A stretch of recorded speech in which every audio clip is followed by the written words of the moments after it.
قل هذه سبيلي أدعو إلى الله على بصيرة أنا ومن اتبعني وسبحان الله وما أنا من المشركين.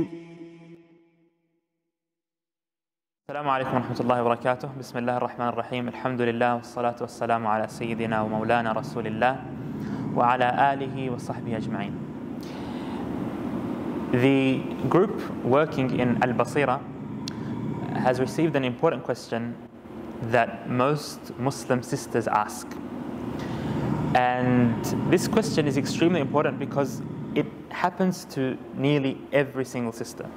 And the question is, what is the ruling regarding doing wudu with makeup on?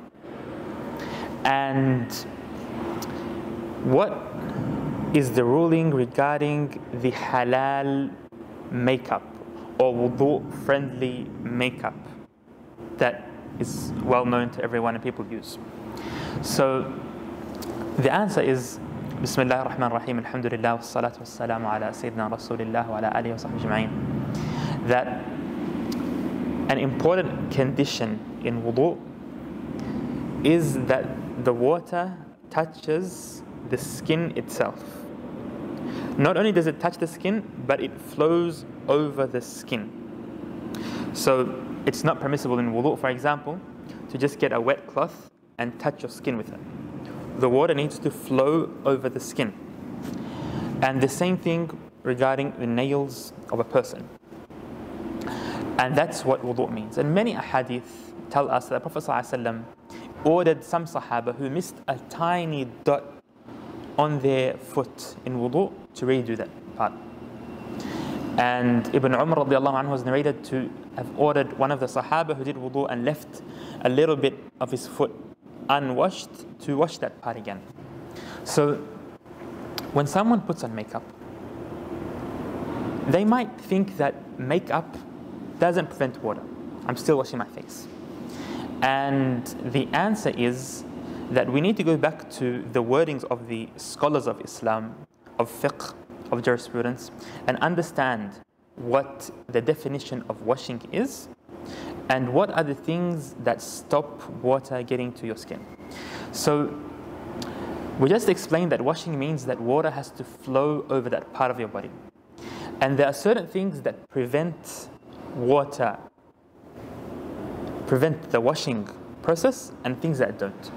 Things that do not prevent washing are things that don't have a physical layer that you can scratch off. For example, if someone puts on cream or olive oil and there's a bit of oil still left on their skin, it didn't fully absorb, it's okay to make wudu on top of that. Why? Because the scholars don't consider that to be something that prevents water going through the skin. So if what is on your skin is the same, there's no physical layer that you can scratch off, that you can see, it just basically smoothness, then inshallah ta'ala your wudu is correct.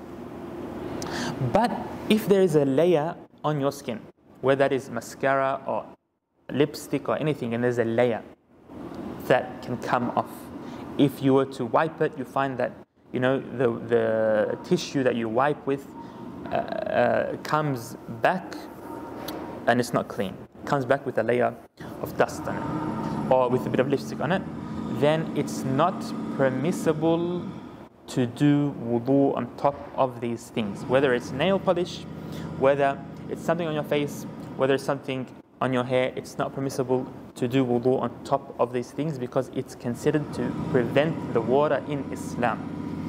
And that's why things like henna, okay, that just leave a color. After you wash it off, there's only a color there, doesn't prevent wudu. Things like a little bit of ink that has a color and there's no layer left, doesn't prevent wudu.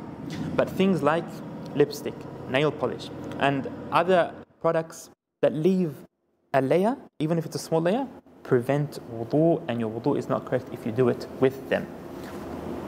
Now, regarding halal nail polish, I know one of my teachers once did a test, okay, and he got a tissue and he put a layer of normal nail polish on top of that tissue, and a layer of the halal nail polish on the other tissue.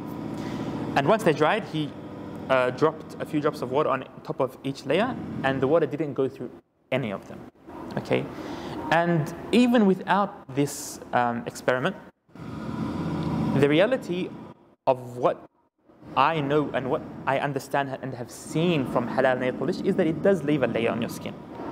So if it leaves a layer, it's not permissible to wash on top of, and you need to remove it before you do your wudu.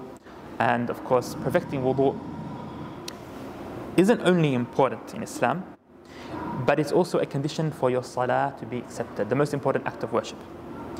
And perfecting your wudu is also a good and an amazing deed that brings you closer to Allah subhanahu wa ta'ala. One of the reasons that you enter Jannah is if you are always on wudu, if you perfect your wudu.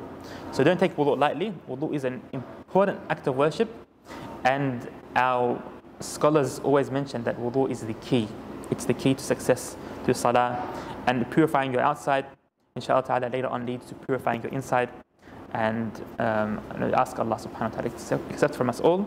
Wallahu ta'ala a'lam wa sallallahu wa sallim ala sayyidina Muhammad wa ala alihi wa sahbihi ajma'in.